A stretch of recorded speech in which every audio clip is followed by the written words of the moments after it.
FM. I am DJ Zwane, and this is The Hijack. Welcome back to The Hijack. This is show number 283. Holy shit. It's crazy. Things are crazy. So, one of the things that has come up is, especially, with people like Johnny Rotten coming out as a conservative weirdo. There has been a lot of question about what punk is, and my buddy Mike hit me up, and he said that he didn't understand that punks that got into politics, or even punks that voted, because we're supposed to be fuck the system type people. And so this next segment is pretty music heavy, and specifically the underground punk and hardcore bands that I used to listen to, as well as the Christian punk and hardcore bands that I used to listen to. So for starters, many of the godfathers of the punk movement were activists. They were social anarchists, they were anti-fascists, and some of them were nihilists. The political activists were left-leaning socialists. Guys like Joe Strummer, a good example. The nihilists weren't really around long enough to see any change. Sid Vicious and the Sex Pistols in particular only lasted 2 years. Then you have the other side of the Sex Pistols, which is the conservapunks, which is the weirdest, dumbest fucking name for any subculture I've ever heard. But Johnny Rotten, or John Lydon, is a conservative. He's a MAGA dude. So he came out as a MAGA guy. So the hardcore punk movement of the 80s had similar splits with bands like Youth of Today and the Youth Crew bands that they really talked about self-improvement, and not staying down, and that kind of stuff was big in the hardcore punk movement. And the fuck the system mentality isn't really sustainable, in my opinion. I think it's been proven. And it's the reason that while I like to party with some of those guys, I don't keep them close, because they are not the sustainable part of the movement. So you look at the hardcore bands of the 90s, many of them, they don't even do music anymore. I mean, but the punk ethos is intertwined in their work as adults. You have John Joseph from the Cro-Mags. The guy he's a vegan restaurant owner. You have political activists within the system, like Joey Shithead from DOA, Chris Novoselic from Nirvana. Thousands of people within the movement that ended up doing graphic design and doing major design work because of their punk ethos and their style. So going back to punk in current society, the church where Ron Reyes and Black Flag and all these guys lived is now a prominent restaurant in Redondo Beach. So I really want to go there the next time that I'm out there. But all of those were birthed from the punk rock movement. So yes, it's fuck the system, but yes, let's also fix the system so it works for us, not just some greedy fucks at the top. So you can be angry, you can get rowdy, you could throw hands, but now all of that, after all of that came a very specific movement, which is like the Christian punk movement. And it's a movement that was shunned by a lot of the secular counterparts. The problem for them was that in the mid-2000s, there was a ton of really good hardcore Christian music. This is where, and this started before that, but it was building from like 91 with the rise of labels like Tooth and Nail, Solid State, and Face Down. But I became a Christian around the same time that these bands were infiltrating the secular market. So I had kind of like a heavy dose of both sides of that. And my next guest is actually an old friend of mine from those days. And she's the founder of somekindofawesome.com, and one of my oldest show friends, one of my oldest probably friends that I talk to now. Her Some Kind of Awesome playlist, Best Fucking Morning, is literally my alarm clock in my house because it is that good. I want to welcome to the show my friend Kibbe. What up, Kibbe? How are you? You know what? I'm going to unmute you because you sound better when you're unmuted, actually, is what right. Yeah. Yes. That How are you? Helps. I can't complain. I'm warm. I'm happy. I'm COVID free. There we go. And I get to hang out with you for a while. Word. I am so stoked about this because right before we got on, serendipitously. Oh, and by the way, I guess fuck continuity, because I actually changed my shirt in between segments because this is the old Squad 5-0 shirt. Shout out to the homies. Oh yes. So right before we started recording, one of the Facebook groups that we're both a part of put up a video of the history of Tooth and Nail.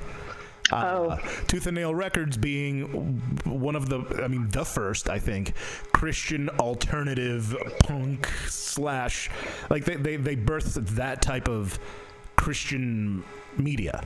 So I was knee deep in that while I was trying to get the show started and do a bunch of other stuff, and I'm like, oh my gosh, holy crap, it's Bruce from Living Sacrifice, and it's just all of the dude from Training from Utopia and Demon Hunter, one of the brothers, he was on there, just a whole bunch of just nostalgia central over here.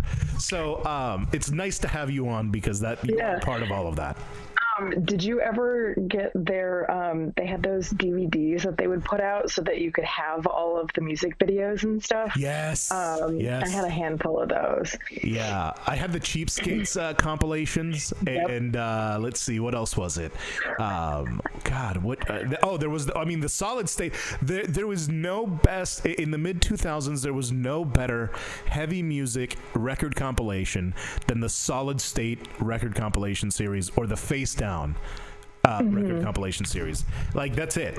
To me, there was, I can't think of any band, I don't know, and part of it obviously is the nostalgia factor, the fact that I remember, that kid got concussed and we had to carry him out that one time. Those are the kind of memories we share in these types of shows.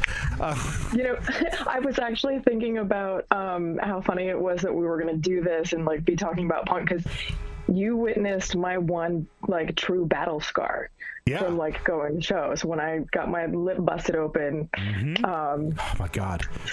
I think that was Shane that threw a skinhead across the pit, and it just dead in my face. And I stayed the rest of the show because it was the opening band, and I was there to see Squad 5-0. Yep. Oh my gosh. And you guys were like, "Kibbe, are you okay?" And I just was walking around with ice on my lip or whatever. And I got home, and my mom was like, "Okay, give me a kiss goodnight." And I was like, "Mm-mm." And she looked at my face, and she was like, "We are going to the ER." And the one stitch in my lip. Yeah. One thing, do you remember when our buddy Andy got kicked in the face, or got kicked in the chest at I think it was the Under Oath show or something at Will's Pub? Yes. He got the wind knocked out of him. I had to carry him out. Dallas, it was because Dallas was the one that did it, and Dallas was so sad. He was so apologetic. He's such a sweet guy. Shout out to Dallas. Yeah. And he always sounds like he, I know that he probably recognizes my face, but I know he doesn't know my name. And every time I see him at a show, or anytime I saw him at a show back in those days, he'd be like, "Dude, what's up?" and gives me a big hug and stuff. And I'm like, "Hey, what's up?" It's awesome. And then there was the whole bottle rockets with Norma Jean in the beach. That was awesome. That was such a great time. Shout out to Bones. Yeah. This whole punk movement and this whole subgenre or subculture of a subculture of the Christian punk movement. It's really cool to just revisit, at least for me, with the nostalgia, but it also, I think of the things that I learned from it. Ironically enough, what has been guiding me in the current political system.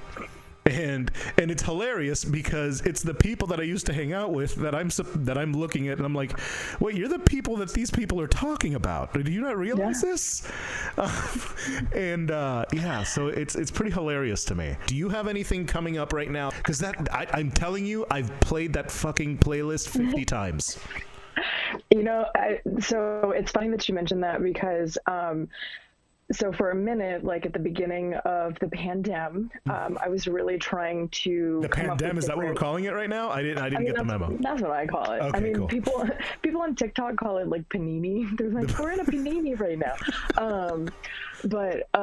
Yeah, at the beginning of the pandemic, I, was trying to come up with different things that I could be doing on the site because, and we might get into this a little bit more later, but just based off of like the evolution of who I've been as like a music curator and someone that has provided commentary to what's going on in music scenes and stuff, basically since we met. Yeah.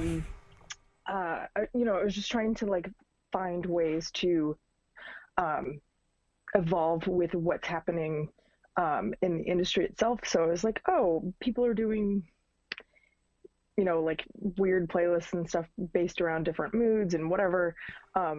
So I just decided I was going to do my take on it and make sure that instead of like what Spotify does, where it's just like a vibe and they chuck a bunch of things or whatever, like I always make playlists where they have to be in a certain, like the songs have to be in a certain order to build a certain way or whatever. And like, that with this playlist, like it starts off and you're kind of like, okay. And then like little by little, you're just like, all right, let's fucking do this. Let's go. Blah, blah, blah. So like,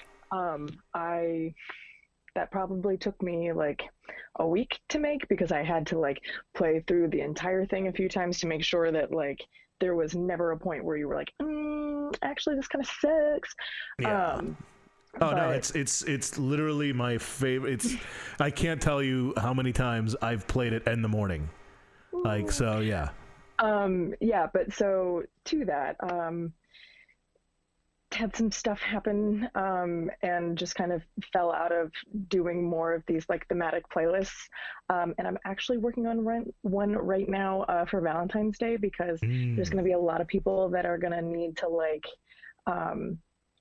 connect over the internet with someone they're trying to flirt with, and there are a lot of fucking stellar songs that I found in the last few years that like could be really good for this. So this would be good for like a date, like a virtual date, because they have like the watch together deal. Like, dude, that's great. I'm actually probably going to end up also, in addition to I'm also playing with some videos, so I'm going to do like a video essay to speak to a bunch of the tracks on the playlist. But I'm also planning on day of tweeting Valentines to people that I make of band images and whatever, and probably songs if I can like kind of gauge what their taste is, just because like I like doing that. I love it. I love it. That's what I've got coming up immediately, but I'm working on some things. Working on some things, and we were talking about doing some cool collabing stuff. So that's gonna be cool.